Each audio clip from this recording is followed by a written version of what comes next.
खतरनाक बीमारी है वेट बबल, और जिसके विषय में हम आपको एक पूरी तरीके से कैसे इसका मैनेजमेंट करना है, इसका डिटेल से प्रोसेस बताएंगे। जैसे ये बैग है पूरा मशरूम का, आपने देखा होगा कि रंग कैसा होता है, साइज कैसा होता है सफेद बटन मशरूम का।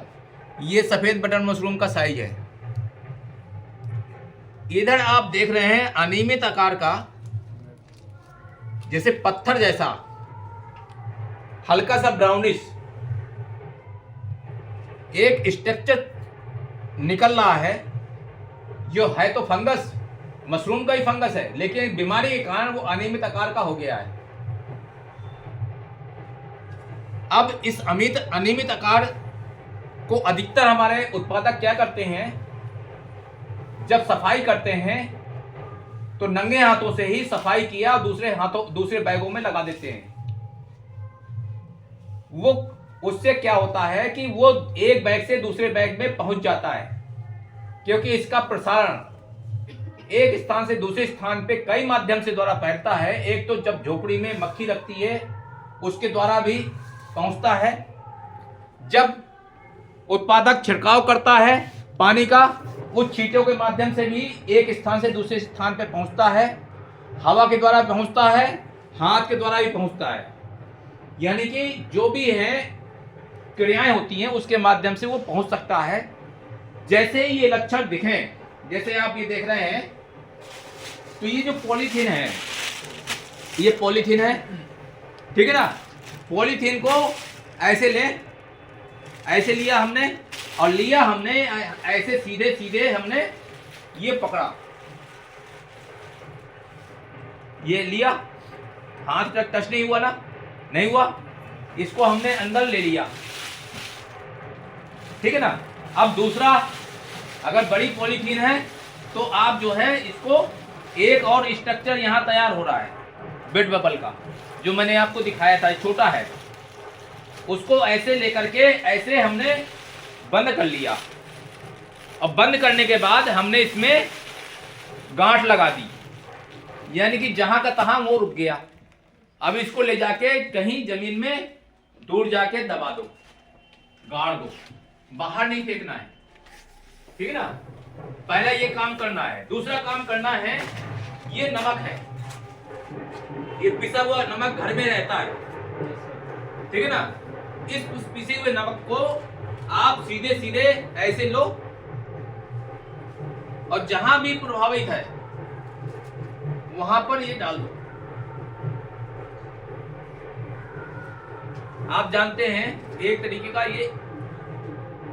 ये जीवाणु नाशक है, ठीक है ना।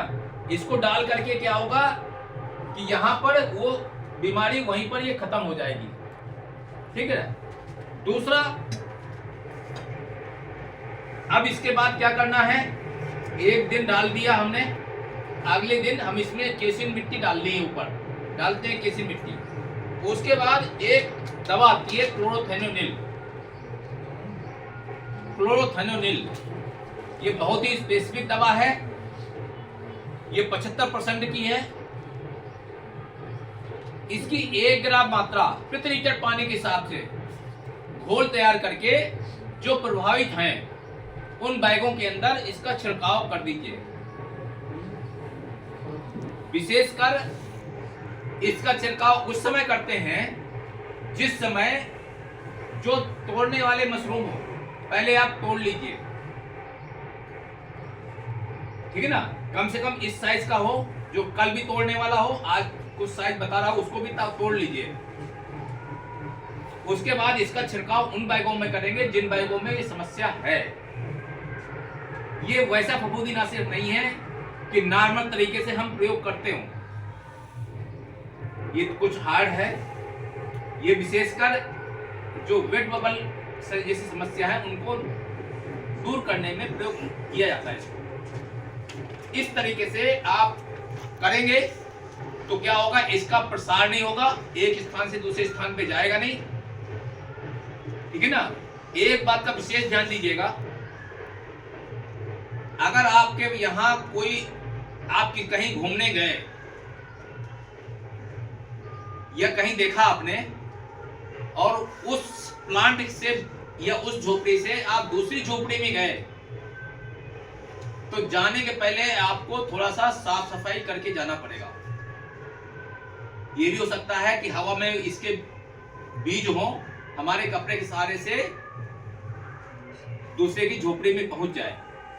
इसीलिए कभी भी ये कहा जाता है, ये शिकायतें मिलती हैं, उसके यहां गए, उसने मशरूम का प्लांट नहीं दिखाया। दिखाने में एक बहुत बड़ा खतरनाक संकेत मिलता है कभी कभी कि दिखाने के बाद मशरूम में बीमारी आ जाती है। बीमारी कहां से आई? जो देखने वाले उनके माध्यम से पहुंची ना। इसलिए लोग बात दिखाते नहीं है और न दिखाने की चेष्टा करना किसी के यहां जाने की। अगर वो अपनी मर्जी से करता है तो ठीक है, समझ रहे बात को। तो इस तरीके से जो इसमें मशरूम में बीमारियां लगती हैं, वेट बबल समस्या है, उस बीमारी से आप रोक सकते हैं, छुटकारा पा सकते हैं। धन्यवाद।